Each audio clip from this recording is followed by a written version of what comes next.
যে সমাজের মানুষ জ্ঞান থেকে দূরে থাকে, জ্ঞান চর্চা থেকে দূরে থাকে, সে সমাজে কখনো মানুষ আলোকিত হয় না। এজন্য আনাস রাদিয়াল্লাহু তাআলা আনহু বলেন, আমি রাসূলুল্লাহ সাল্লাল্লাহু আলাইহি সাল্লামকে বলতে শুনেছি, কিয়ামতের আগে কিয়ামতের কিছু আলামত দেখা যাবে। সে আলামত গুলার মধ্যে অন্যতম একটা আলামত হলো মূর্খতা বর্ষণ পাবে। এবং কেন মূর্খতা বর্ষণ পাবে? কারণ আল্লাহ সুবহানাহু ওয়া তাআলা ইলমকে উঠিয়ে নিবে। সেজন্য যদি ইলম উঠিয়ে দেওয়া হয় আর আমাদের সমাজে ইলমের চর্চা না হয়, তাহলে আমাদের সমাজের মানুষের রুচিবোধ, আমাদের সমাজের মানুষের চিন্তা চেতনা, আমাদের সমাজের মানুষের ভাবনা চিন্তা কেমন হবে আপনি একটু ভাবেন তো। ইলম উঠিয়ে নেওয়া হয়েছে বিধায় আজকে আমাদের সমাজে ওয়াজ মাহফিল মানে এটা একটা সামাজিকতা, ইলমের মজলিস মনে করে না। এটা বাস্তব কথা, বাস্তব অভিজ্ঞতা থেকে বলছি, দীর্ঘদিন যাবত মাঠে আছে।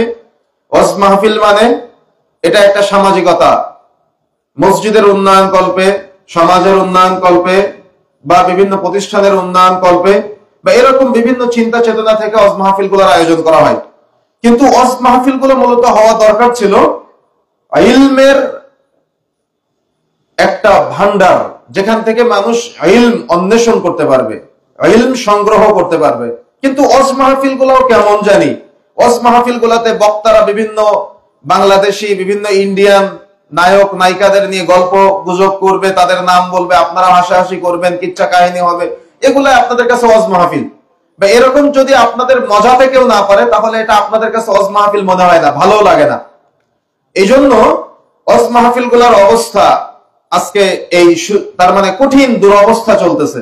তার মানে মানুষ এগুলাকে মূল্যায়ন করে না। আগামীর ভবিষ্যৎ প্রজন্ম যারা আসতেছে তাদেরকে ওয়াজ মাহফিলের মাঠগুলাতে খুব কম পাওয়া যায়। আপনি দেখেন, আপনি যে এখানে বসে আছেন, কয়জন আপনার এলাকার ইয়াং তরুণ এবং যুবকেরা আছে, আর কয়জন মুরব্বীরা আছে? অধিকাংশ মুরব্বীরা।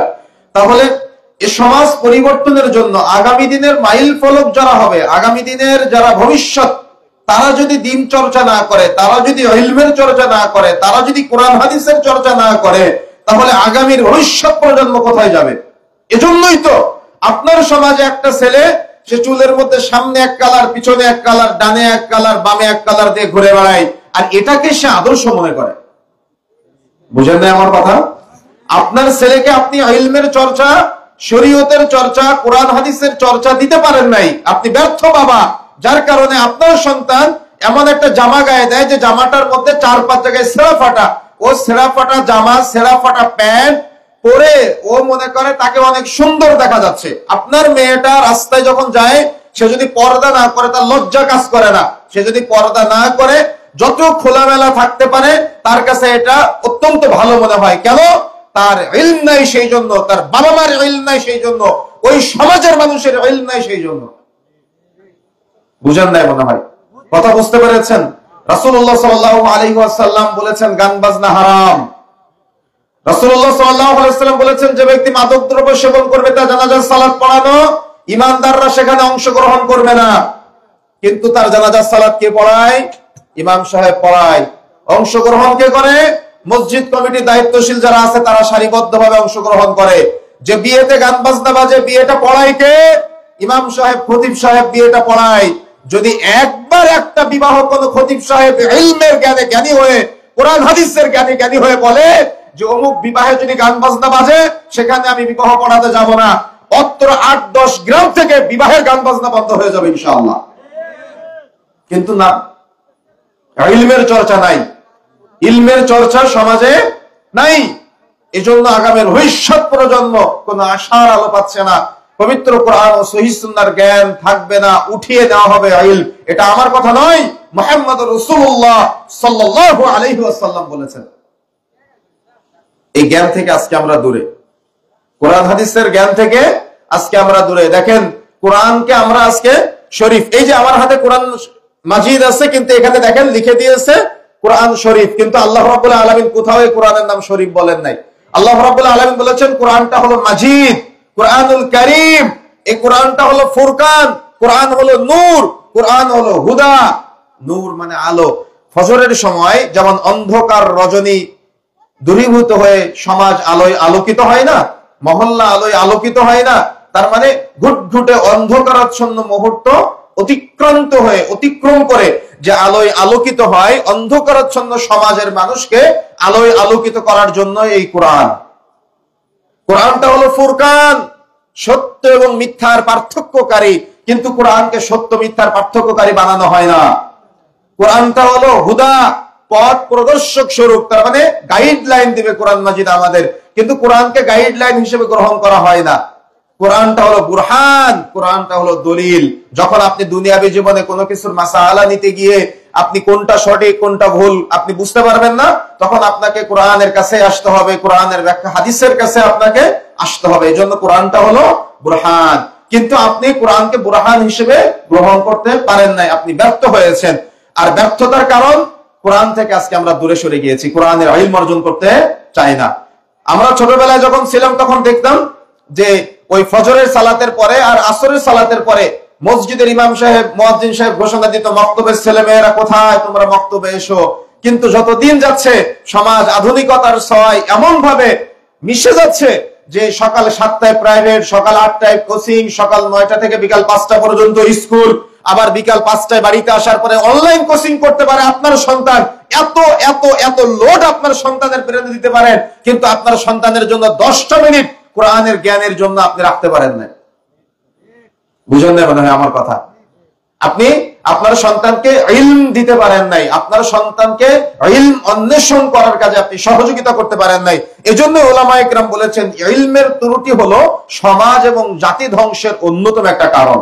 সমাজ এবং জাতি যে ধ্বংস হয়ে যাবে তার যতগুলি কারণ আছে তার মধ্যে গুরুত্বপূর্ণ একটা কারণ হলো সমাজের মানুষের ইলম থাকবে না। এখন জ্ঞান থাকবে না, মানুষ তো জ্ঞানী হচ্ছে, মানুষ তো পরীক্ষায় ভালো রেজাল্ট করতেছে, এই জ্ঞানের কথা বলা হয় নাই, বলা হয়েছে ইসলামের জ্ঞান, কোরআন হাদিসের জ্ঞান, শরীয়তের জ্ঞান। একটা হিন্দু যেমন তার শরীয়তের মাসালা নেওয়ার জন্য সে পুরোহিতের কাছে যায় বা তার ব্রাহ্মণের কাছে যায়, কথা কি বুঝতে পেরেছেন? সে নিজে তার কিতাবগুলাকে ছোঁয়া, কিতাবগুলা পড়া এটা প্রয়োজন মনে করে না, যার কারণে আজকে তাদের দুরবস্থা। সে একই ভাবে মুসলিমরা আজকে কোরআন হাদিস শুধুমাত্র হুজুরদের জন্য বাধ্যতামূলক করেছে, নিজেরা পড়ার প্রয়োজন মনে করে না। কোন মাহফিলে গিয়ে বিভিন্ন সময় একটা কোরআন মাজিদ চাই, তো দেখি কোরআন মাজিদ ওই শোকেসের উপর থেকে, আলমারির উপর থেকে মুছতে মুছতে নামায়। তার মানে কতদিন যেটা পড়া হয় না, কতদিন যেটা ধরা হয় না, তার কোনো গুণাগাতা নাই। কোরআন মাজিদ কতদিন যে আপনার বাড়িতে পড়া হয় না, কতদিন যে কোরআন মাজিদের জ্ঞান চর্চা হয় না, এটা আপনি ভালো জানবেন। রেজাল্ট আপনি আপনার নিজের মার্ক দিবেন। আজকে সমাজের বাস্তব চিত্র এগুলা। অথচ আল্লাহ সুবহানাহু ওয়া তাআলা পবিত্র কোরআন মাজিদের মধ্যে আল্লাহ রাব্বুল আলামিন বলছেন, কুল রব্বি জিদনি ইলমা। আল্লাহ রাব্বুল আলামিন বলছেন সূরা তাহার মধ্যে, হে নবী আপনি বলুন যে আল্লাহর কাছে চাইতে বলেছেন আল্লাহ সুবহানাহু ওয়া তাআলা, রব্বি জিদনি ইলমা, আল্লাহ তুমি আমাকে উপকারী জ্ঞান দান করো। আল্লাহ সুবহানাহু ওয়া তাআলার কাছে আল্লাহ নিজে বলছেন সূরা তাহার মধ্যে, হে নবী আপনি বলুন রব্বি জিদনি ইলমা, আল্লাহর কাছে উপকারী বিদ্যা আল্লাহ সুবহানাহু ওয়া তাআলা চাইতে বলেছেন। আমরা কয়জন চেয়েছি আল্লাহর কাছে? আপনার সকাল সন্ধ্যা দোয়া করা প্রয়োজন ছিল, আল্লাহুম্মা ইন্নী আসআলুকা ইলমান নাফিআ, আল্লাহ আমি তোমার কাছে উপকারী বিদ্যা চাচ্ছি, উপকারী জ্ঞান চাচ্ছি, ওয়া আমালান মুতাকাব্বালা, যে জ্ঞানের আলোকে আল্লাহ আমি এমন আমল করতে চাই যে আমলটা কবুলযোগ্য। তার মানে পৃথিবীতে এমন বহু আমল আছে যে আমল পরিত্যাজ্য, যে আমল বাতিল, যে আমল কবুলযোগ্য না, যে আমল আল্লাহর কাছে পৌঁছাবে না, যে আমল শিরক মিশ্রিত, যে আমল বিদআত মিশ্রিত, বহু আলেম উলামা এগুলোর সাথে সম্পৃক্ত। এজন্য আল্লাহর কাছে চাইতে হবে, আল্লাহুম্মা ইন্নী আসআলুকা ইলমান নাফিআ, আল্লাহ আমি তোমার কাছে উপকারী জ্ঞান চাচ্ছি, যে জ্ঞানটা উপকার দিবে আমাকে দুনিয়াতে, যে জ্ঞানটা আমাকে উপকৃত করবে আখিরাতে, ওয়া আমালান মুতাকাব্বালা, ওই জ্ঞানের আলোকে আল্লাহ আমি এমন আমল করার তৌফিক চাচ্ছি যে আমলটা হবে কবুলযোগ্য, যে আমলটা বাতিল হবে না, ওয়া রিজকান তাইয়্যিবা, এবং আল্লাহ আমি তোমার কাছে এমন রিজিক চাচ্ছি, ওই হালাল উপার্জন চাচ্ছি যে উপার্জনটা আমার জন্য জান্নাতের একটা মাইল ফলক হবে। কথা বুঝেন না মনে হয়? ওয়া রিজকান তাইয়্যিবা, আমি তোমার কাছে হালাল রিজিক চাচ্ছি। আপনি হালাল রিজিক বুঝবেন কিভাবে? যদি আপনার উপকারী জ্ঞান না থাকে, উপকারী বিদ্যা না থাকে, আপনি কি হালাল রিজিক বুঝতে পারবেন? তখন আপনার ব্রেনে কি কাজ করবে? আপনার পাশে একজন চায়ের দোকানে সে বিক্রি করে সিগারেট, সে দৈনিক 500 টাকা ইনকাম করে। এখন আপনার মনের মধ্যে শয়তান উস্কানি দিচ্ছে, ও তো 500 টাকা ইনকাম করে, তুমিও যদি সিগারেট বিক্রয় করতে, তুমিও তো ইনকামের মধ্যে 500 টাকা দৈনিক উপার্জন বাড়াতে পারতে। সঙ্গে সঙ্গে আপনি পরের দিন কি করলেন? কোন একজন হকারকে বললেন যে আমার দোকানে আজকে থেকে সিগারেট দিয়ে যাও। কিন্তু যদি আপনার কোরআন হাদিসের জ্ঞান থাকতো, আপনার যদি ইলম থাকতো, তাহলে আপনি এই চিন্তা করতেন না। আপনি ভাবতেন যে সকাল থেকে সন্ধ্যা পর্যন্ত আমি যত মানুষকে সিগারেট বিক্রয় করব, যত মানুষকে সিগারেট খেতে সহযোগিতা করব, যত মানুষ আমার দোকান থেকে মাদকদ্রব্য সেবন করবে, প্রত্যেক ব্যক্তির একটা করে পাপের ভাগ তো আমার আমলনামায় চলে আসবে। কেন? আমি তো সহযোগিতা করলাম। বুঝেন না মনে হয়? কথা কি বুঝতে পেরেছেন? রাসূলুল্লাহ সাল্লাল্লাহু আলাইহি ওয়াসাল্লাম কত কঠিন ভাবে রাসূলুল্লাহ সাল্লাল্লাহু আলাইহি ওয়াসাল্লাম বলছেন, এই নেশা জাতীয় দ্রব্য সেবন করা এতটাই জঘন্যতম পাপ, এটা নিজের মা খালা ফুফুর সাথে জিনা করার সমতুল্য পাপ। নেশা জাতীয় দ্রব্য সেবন করা এটা এতটাই জঘন্যতম পাপ। রাসূলুল্লাহ সাল্লাল্লাহু আলাইহি ওয়াসাল্লাম বলছেন, সালাসাতুন কাদ হারামাল্লাহু আলাইহিমুল জান্নাহ, 3 শ্রেণীর ব্যক্তির উপরে জান্নাত হারাম। তার মধ্যে 1 নম্বরটা হলো মুদমিনুল খামর, যে ব্যক্তি নেশা জাতীয় দ্রব্য সেবন করবে তার জন্য জান্নাত হারাম। রাসূলুল্লাহ সাল্লাল্লাহু আলাইহি ওয়াসাল্লাম বলছেন, লা ইয়াদখুলুল জান্নাতা মুদমিনুল খামর, যে ব্যক্তি মাদকদ্রব্য সেবন করবে সে জান্নাতে প্রবেশ করবে না। রাসূলুল্লাহ সাল্লাল্লাহু আলাইহি ওয়াসাল্লাম কত কঠিন ভাবে বলছেন, যে ব্যক্তি মাদকদ্রব্য সেবন করবে তার আগামী 40 দিনের ইবাদত বন্দেগী কবুল হবে না। অথচ মুফতি সাহেব, ইমাম সাহেব জর্দা চিবাতে চিবাতে নামাজ পড়াতে যায়। রাসূলুল্লাহ সাল্লাল্লাহু আলাইহি ওয়াসাল্লাম কত কঠিন ভাবে বলছেন, যে ব্যক্তি মাদকদ্রব্য সেবন করবে প্রকাশ্যে তার জানাজার সালাত কোনো ঈমানদার অংশগ্রহণ করবে না। কি আপনার কাছে কঠিন মনে হয় না বিষয়গুলো? আপনার কাছে কঠিন মনে হয় না? কত কঠিন কথা রাসূলুল্লাহ সাল্লাল্লাহু আলাইহি ওয়াসাল্লাম বলছেন। অথচ আমরা আহলে হাদিস সমাজের মানুষ, আমরা প্রকৃত মুসলিম দাবি করি নিজেকে, তারপরেও এখনো সিগারেট ছাড়তে পারেন নাই, মাদকদ্রব্য ছাড়তে পারেন নাই। এটা হলো ইলম না থাকার ব্যর্থতা, জ্ঞান না থাকার ব্যর্থতা। একজন সিগারেট খোরের জানাজা বয়কট করে দেখেন সমাজে সিগারেট খোর থাকে কিনা। জানাজার নামাজ পড়ানোর জন্য ইমানদার ইমাম সাহেব পাওয়া যাবে না। মাদকদ্রব্য যে ব্যক্তি সেবন করবে, রাসূলুল্লাহ সাল্লাল্লাহু আলাইহি ওয়াসাল্লাম বলেন, এটা আমার কথা নয়, যে ব্যক্তি প্রকাশ্যে মদ্যপান করবে তা জানাজার সালাতে কোনো ইমানদার অংশগ্রহণ করবে না। এখন বলেন তো, যে ব্যক্তি প্রকাশ্যে মদ্যপান করে তার মধ্যে কোন কোন মদ্যপানগুলো আছে? কথা বুঝেন না আমার কথা? এবং এই পাপগুলো এতটাই জঘন্যতম পাপ, নিজের সন্তান নিজের বাবার কাছ থেকে শিখে বাবা সন্তানের সিগারেট ধরায় দেয়, আর সন্তান বাবার সিগারেট ধরায় দেয়। এরা এতটাই নির্লজ্জ বাবা, এরা এতটাই নির্লজ্জ সন্তানকে হিসেবে গড়ে তোলে। লজ্জা লাগে না? শরম লাগে না? এজন্য ওর পাশে আলেম দাঁড়িয়ে আছে, মুরব্বী দাঁড়িয়ে আছে, তার মা দাঁড়িয়ে আছে, কে দাঁড়িয়ে আছে, কাউকে তোয়াক্কা করে না। ও সিগারেট খাই আর ও ডাক্তার মুখের দিকে ধোয়া ছেড়ে দেয়। কেন? ওর তো শরম নাই, লজ্জা লাগে না। আর বেশরম কে বানিয়েছে? ওর বাবা। বেশরম কে বানিয়েছে? ওর চাচা। বেশরম কে বানিয়েছে? ওর দাদা। কেন? বাবা সিগারেট ধরায় দেয়, সন্তান খায়, সন্তান ধরায় দেয়, বাবা খায়। বাস্তব চিত্র এগুলা। আজকের নিউজ দেখলাম, ওই কুষ্টিয়াতে লালন শাহর মাজার আছে, আপনারা জানেন। কুষ্টিয়ার লালন শাহর মাজারে তারা ওই গাজার ব্যবস্থা করে, বস্তা বস্তা গাজা। ভালো করে মনে রাখবেন, আমি আজকে দেখলাম যে জেলা প্রশাসন অফিসে ওই লালন ভক্ত যারা আছে, ওখানকার প্রধান যারা আছে, তাদেরকে নিয়ে একজন অ্যাডভোকেট সহ ওখানে জেলা প্রশাসক মহোদয় সুন্দর করে একটা মিটিং ডেকেছে। তো ওখানকার যিনি প্রধান, একজন সাধক বলে তারা, ওই যে বাউল টাইপের যারা, উনি বলতেছে যে লালন শাহর মাজারে যদি ওই মাদক না থাকে, তার মানে ওই গাঁজা না থাকে, তাহলে যত লোক আসে তার 20% লোক আসবে না। তাহলে জেলা প্রশাসন মহোদয়কে উনি এই কথা বলছেন। বলার পরে ওই অ্যাডভোকেট সাহেব পাশ থেকে আবার বলতেছেন, তার মানে এটাকে জায়েজ করার জন্য উনি অনুমোদন চাচ্ছেন। তো জেলা প্রশাসক মহোদয় তখন রাগ করে বলতেছেন যে আমি স্টিল জেলা প্রশাসক বসে আছি, আর আপনি গাঁজাকে বৈধ করার জন্য আমার এখানে পারমিশন চাচ্ছেন। পরে ওরা ওখান থেকে বের করে দিয়েছে। তার মানে মানুষের চিন্তা ভাবনা এমন। আজকে প্রত্যেকটা যতগুলো মাজার আছে, যতগুলো খানকা আছে, এগুলা সব গাজার টাকায় চলে। এগুলা সব ওই কলকির মধ্যে প্রকাশ্যে বিক্রয় হয়।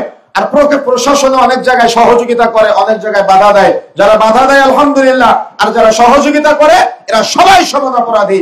এদের সেন্স কাজ করে না, কিন্তু আবার গাঁজা খেলে নাকি সেন্স কাজ করে। আশ্চর্য হিসাব। এটা সমাজের বাস্তব চিত্র বলতেছে এগুলা। আজকে আমাদের সমাজ ধ্বংস হওয়ার যতগুলি কারণ আছে, তার অন্যতম একটা কারণ হলো এই প্রকৃত শরীয়তের জ্ঞান না থাকা, প্রকৃত ইলমের জ্ঞান না থাকা। প্রকৃত জ্ঞান না থাকার কারণে অনেক ইমাম সাহেবরা মসজিদের মধ্যে এখনো পর্যন্ত আমরা দেখেছি নামাজ পড়ায়, নামাজ পড়ানোর আগে জর্দা খেতে খেতে একটু কুলি করে এসে নামাজে দাঁড়ায়, অথচ ওই জর্দাক্ষর ইমামের জানাজাত সালাত কোনো ইমানদার অংশগ্রহণ করতে পারবে না। কথা বুঝেন না মনে হয়? কথা ক্লিয়ার? শরীয়তের কথা, ইসলামের কথা একেবারে ক্লিয়ার। কোন জর্দাখোর ইমাম সাহেবের নামাজেও কোন ইমানদার মুসাল্লি অংশগ্রহণ করতে পারবে না। সুতরাং সতর্ক হতে হবে, সাবধান হতে হবে। রাসূলুল্লাহ সাল্লাল্লাহু আলাইহি ওয়াসাল্লামের কথা, এটা আমার ব্যক্তিগত কোনো কথা নয়। সুতরাং মদখোর, জুয়াখোর, ফেনসিডিলখোর, হিরোইনখোর, বিড়িখোর, সিগারেটখোর, গুলখোর, জর্দাখোর, তামাকখোর, এই অপবিত্র বস্তু আপনি যাই খান না কেন আপনার তো হারামে জর্জরিত হয়ে যাবে, এই দেহ জান্নাতে প্রবেশ করবে না। রাসূলুল্লাহ সাল্লাল্লাহু আলাইহি ওয়াসাল্লাম বলেছেন, আর যদি আপনি বুক ফুলিয়ে ফুলিয়ে লোককে দেখায় পায়ের উপরে পা তুলে বসে এক হাতে চায়ের কাপ আর এক হাতে সিগারেট ডান হাতে, বাম হাতে চায়ের কাপ, কি টান! মনে রাখার চেষ্টা করবেন, এতে জানাজাত সালাতে কোন ইমানদার অংশগ্রহণ করতে পারে না। সতর্ক থাকতে হবে, সাবধান থাকার চেষ্টা করতে হবে। সমাজে এই প্রকৃত শরীয়তের জ্ঞান না থাকার কারণে, ইলমের ত্রুটি থাকার কারণে এই জাহালত গুলা দিনে দিনে বৃদ্ধি পাচ্ছে। অথচ আল্লাহ সুবহানাহু ওয়া তাআলা তার কাছে উপকারী জ্ঞান চাইতে বলেছেন, উপকারী বিদ্যা চাইতে বলেছেন, উপকারী রিজিক চাইতে বলেছেন। অথচ আপনি যদি হারাম কোনো কিছু খান তাহলে আপনার ওই দেহ জান্নাতে প্রবেশ করবে না। এজন্য আল্লাহর কাছে ওয়ারিজকান তাইয়্যিবা, আপনি আল্লাহর কাছে চাইবেন। আপনি কেন চাইবেন না? আপনাকে চাইতে হবে। আপনি চেয়ে দেখেন না, আমরা বিপদে পড়লে বিভিন্ন দুনিয়াবি নেতা নেত্রীর কাছে চলে যায়, কিন্তু আল্লাহ সুবহানাহু ওয়া তাআলা প্রত্যেক রাতে শেষ তৃতীয়াংশে দুনিয়ার আসমানে এসে আহ্বান করেন, বান্দা কে আছো? আমাকে বলো তোমার কি সমস্যা, আমি তোমাকে দিয়ে দিব। তোমার কি চাই তুমি আমাকে বলো না, আমি তোমাকে সেটা দিয়ে দিব। অথচ বান্দা রাতের শেষ তৃতীয়াংশে জাগ্রত হয়ে আল্লাহর কাছে চায় না, চলে যায় লালন শাহর মাজারে, চলে যায় শাহপরান মাজারে, চলে যায় খান জাহান আলীর মাজারে, চলে যায় শাহ মখদুম মাজারে, চলে যায় শাহপরান মাজারে, গিয়ে ওই পীর সাহেবের কাছে চায়। তাহলে কি এটা ইলমের ত্রুটি না? কি মনে হয় আপনার কাছে? এটা ইলমের ত্রুটি না? ইলমের ত্রুটির কারণে আপনার ইবাদতটা আপনি আল্লাহর কাছে পৌঁছাতে পারতেছেন না। আমি গত এক সপ্তাহ আগে মদিনা সফরে ছিলাম, তো সেখানে গিয়েও দেখি রাসূলুল্লাহ সাল্লাল্লাহু আলাইহি ওয়াসাল্লাম কি স্রষ্টা না তিনি সৃষ্টি? বলেন, রাসূল কি স্রষ্টা না সৃষ্টি? রাসূলুল্লাহ সাল্লাল্লাহু আলাইহি ওয়াসাল্লাম স্রষ্টা না, তিনি হলেন সৃষ্টি। এখন যদি কেউ স্রষ্টার কাছে না চায়, সৃষ্টির কাছে চায়, এটা কি শিরক হবে না? এটা কি শিরক হবে না? নিঃসন্দেহে শিরক। সুতরাং আপনি আল্লাহর কাছে চাইবেন, স্বয়ং মুহাম্মদ রাসূলুল্লাহ সাল্লাল্লাহু আলাইহি ওয়াসাল্লামের কাছে যদি আপনি চান, সেটাও শিরক আকবার হবে। শাহজালাল, শাহপরান, শাহ মখদুম, খান জাহান আলী তো বহু দূরের কথা। সুতরাং চাওয়ার ব্যাপারে আপনার যদি ইলম থাকতো, আপনার যদি জ্ঞান থাকতো, মানুষ মাত্র আপনি ভুল করেছেন, সিগারেট খেয়েছেন, ভুল হয়েছে, পাপ হয়েছে, তওবা করার সুযোগ আছে। রাসূলুল্লাহ সাল্লাল্লাহু আলাইহি ওয়াসাল্লাম বলছেন, যে ব্যক্তি তার ভুলকে বুঝতে পেরে তওবা করে ফিরে আসে, যদি সে খালেস অন্তরে তওবা করতে পারে, আল্লাহ রাসূল বলছেন তার পাপগুলোকে ক্ষমা করে দেওয়া হবে। সুবহানাল্লাহ। শুধু কি পাপগুলোকে ক্ষমা করে দেওয়া হবে? যদি কোনো ব্যক্তি খালেস অন্তরে তওবা করতে পারে, তার পাপগুলো ক্ষমা হবে তো হবে, তার সমস্ত পাপগুলোকে নেকিতে পরিবর্তন করে দেওয়া হবে। সুবহানাল্লাহ। তার মানে আপনি যত পাপ অর্জন করেছেন, আপনি যে মুহূর্তে খালেস অন্তরে তওবা করতে পারবেন, আপনার সব পাপগুলো নেকি দ্বারা পরিবর্তন করে দেওয়া হবে। রাসূলুল্লাহ সাল্লাল্লাহু আলাইহি ওয়াসাল্লাম বলছেন, যদি কোনো বান্দা সকালে পাপ করে রাতে ক্ষমা চায়, আল্লাহ সুবহানাহু ওয়া তাআলা তার পাপগুলোকে ক্ষমা করে দেয়। যদি কোনো বান্দা রাতে পাপ করে সকালে ক্ষমা চায়, দয়াময় আল্লাহ তার পাপগুলোকে ক্ষমা করে দেয়। সুবহানাল্লাহ। রাসূলুল্লাহ সাল্লাল্লাহু আলাইহি ওয়াসাল্লাম বলছেন, যদি কোনো ব্যক্তি পাপ করার পরে সুন্দর করে ওযু করে 2 রাকাত সালাত আদায় করে, আল্লাহ সুবহানাহু ওয়া তাআলা তার পাপগুলোকে ক্ষমা করে দেন। সুবহানাল্লাহ ওয়া বিহামদিহি। রাসূলুল্লাহ সাল্লাল্লাহু আলাইহি ওয়াসাল্লাম বলছেন, যদি কোনো বান্দা পাপ করার পরে, গুনাহ করার পরে, আল্লাহ রাসূল সাল্লাল্লাহু আলাইহি ওয়াসাল্লাম কত চমৎকার ভাবে বলছেন, যখন সে ওযু করে, ওই ওযু করার সময় যদি তার পাপগুলোকে স্মরণ করে, হাত দ্বারা অর্জিত পাপ ওযুর পানির সাথে ঝরে ঝরে পড়ে যায়, চোখ দ্বারা অর্জিত পাপ ওযুর পানির সাথে ঝরে ঝরে পড়ে যায়, তার মানে মুখ দ্বারা অর্জিত পাপ ওযুর পানির সাথে ঝরে ঝরে পড়ে যায়। এমনকি যদি কারোর মুখের ভিতরে পাপ থাকে আর ওযুর পানি প্রবেশ করে আর বের হয়, তাহলে সে পাপটাও ঝরে ঝরে পড়ে যায়। সুবহানাল্লাহ। তাহলে কত অফার দিয়েছেন। আপনার যদি জ্ঞান থাকতো, আপনার যদি ইলম থাকতো, তাহলে কি আপনি আল্লাহর কাছে চাইতেন না কোন সৃষ্টির কাছে চাইতেন? আমার কথা কি বুঝতে পেরেছেন? এক তো আপনার জ্ঞান না থাকার কারণে, ইলম না থাকার কারণে আপনি হারামে জড়িয়ে গেলেন। সেম একই ভাবে যখন আপনি হারাম থেকে মুক্তি পাবেন, আপনি আল্লাহর কাছে তওবা করবেন, আপনি আল্লাহর কাছে ক্ষমা চাইবেন। রাসূলুল্লাহ সাল্লাল্লাহু আলাইহি ওয়াসাল্লাম বলছেন, যদি কোনো ব্যক্তি একাকী আল্লাহর কাছে 2 হাত তুলে দোয়া করে, আল্লাহ সুবহানাহু ওয়া তাআলা তার হাতকে খালি হাতে ফেরত দিতে লজ্জা পায়, তো আপনি রাতের শেষ তৃতীয়াংশে জাগ্রত হন, জাগ্রত হয়ে আপনি তাহাজ্জুদের সালাত আদায় করে রাত্রে একান্তে, একাকিত্বে, নির্জনে, নিভৃতে আপনি আপনার রবের কাছে 2 হাত তুলে একা একা বলেন যে, আল্লাহ আমার এটা চাই, আল্লাহ আমার এটা চাই, আমার এই সমস্যা, আমার ব্যবসায় বরকত চাই, আমার ইনকামে বরকত চাই, দেখেন আপনার আল্লাহ আপনাকে দেয় কিনা। এটা হলো জ্ঞান, এটা হলো নূর, এটা হলো কোরআনের নূর। এটা কিসের নূর বলেন? কোরআনের নূর। এটা হলো কোরআনের ইলম, এটা হলো কোরআনের জ্ঞান। দেখেন আল্লাহ সুবহানাহু ওয়া তাআলা কত চমৎকার ভাবে বলছেন, আমি কিছু নোট করেছি। দেখেন আল্লাহ রাব্বুল আলামিন রাসূলুল্লাহ সাল্লাল্লাহু আলাইহি ওয়াসাল্লামকে কেন্দ্র করে এবং আমাদের সবাইকে কেন্দ্র করে সূরা রহমানের মধ্যে আমাদেরকে চমৎকার ভাবে বলেছেন, আর রহমান আল্লামাল কোরআন। রহমান যিনি কোরআনকে আমাদের জন্য শিক্ষা স্বরূপ দিয়েছেন, গাইডলাইন স্বরূপ দিয়েছেন। কথা কি বুঝতে পেরেছেন? তার মানে কোরআন আমাদেরকে শিক্ষা দিয়েছেন আল্লাহ সুবহানাহু ওয়া তাআলা। কিভাবে শিক্ষা দিয়েছেন আপনারা জানেন না? প্রথমে মুহাম্মদ রাসূলুল্লাহ সাল্লাল্লাহু আলাইহি ওয়াসাল্লামের কাছে ওহী এসেছিল, ইকরা বিসমি রাব্বিকাল্লাযী খালাক, পড়ো তোমার প্রভুর নামে যিনি তোমাকে সৃষ্টি করেছেন। সুতরাং জ্ঞান অর্জন করার মুহূর্তটা হতে হবে রবের নামে। কার নামে বলেন তো? জ্ঞান অর্জনের মুহূর্তটা কার নামে হতে হবে? রবের নামে হতে হবে। যদি জ্ঞান অর্জনের মুহূর্ত আপনার রবের নামে না হয়, তাহলে আপনি সালাত আদায় করবেন কিন্তু আপনি প্রশান্তি পাবেন না। বুঝেন না মনে হয়? আপনি সালাত আদায় করবেন কিন্তু আপনি তৃপ্তি পাবেন না। আপনি নামাজ পড়বেন কিন্তু নামাজের মধ্যে নামাজের স্বাদ আপনি পাবেন না। আল্লাহ সুবহানাহু ওয়া তাআলা কি বলেছেন? ইন্নাস সালাতা তানহা আনিল ফাহশাই ওয়াল মুনকার। নিশ্চয়ই সালাত, নিশ্চয়ই নামাজ যাবতীয় অন্যায়, অশ্লীলতা, পাপাচার থেকে বিরত রাখে। কিন্তু দুঃখজনক হলো সত্য যে আমাদের মসজিদের মুসাল্লিরা মসজিদে সালাত আদায় করে, মসজিদ থেকে বের হয়েই সিগারেট টানতে টানতে চলে যায়। মসজিদে সালাত আদায় করে, মসজিদ থেকে বের হয়েই সেলুনে গিয়ে রাসূলের সুন্নাত দাড়িগুলা কেটে খান খান করে দেয়। মসজিদে সালাত আদায় করে, মসজিদ থেকে বের হয়ে কাপড় টাকানোর নিচে মসজিদে সালাত আদায় করে, মা বোনেরা মসজিদ থেকে বের হয়েই বেপরদায় রাস্তাঘাটে চলাচল করে। তাহলে আপনার সালাত আপনাকে কেন অন্যায়, অশ্লীলতা, পাপাচার থেকে বিরত রাখে না? আমার কথা বুঝেন না মনে হয়? আমার কথা কি বুঝতে পেরেছেন?